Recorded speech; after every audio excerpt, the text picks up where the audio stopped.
આજે આપણે બનાવીશું ઊંધિયું. એમાં મુઠિયા તૈયાર જોશે, રીંગણ આવી રીતે ભરેલા જોઈશે, મસાલો જેટલો વધે એની અંદર લસણ નાખીને રાખવાનું અને ટામેટાં.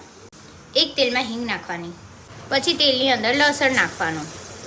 સ્લો ફ્લેમ પર રીંગણ અને મરચાં નાખી અને ઢાંકી દેવાના.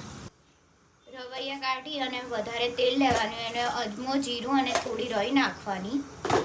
તજ અને તમાલપત્ર નાખવાનું. આપણે 2 થી 3 લાલ મરચાં નાખવાના. હિંગ નાખી અને 1 ગ્લાસ પાણી નાખવાનું અને ટામેટાં નાખી દેવાના. મસાલો જે થોડો વધે તેની સાથે અને બાફેલા રીંગણ, પાપડી, બટાકા, વટાણા, તુવેર નાખી દેવાના. ભરેલા રવૈયા નાખી દેવાના. તળેલા મુઠિયા નાખી દેવાના. મરચું, મીઠું, ખાંડ, ધાણા, જીરું સ્વાદ અનુસાર વધારે ક્વોન્ટિટીમાં નાખવાનું. એક આખું લીંબુ નીચવી દેવાનું. મરચું, મીઠું, ધાણા, જીરું ટેસ્ટ કરીને પછી એડ કરવાનું. 15 મિનિટ ઉકાળીને કોથમીર નાખવાની.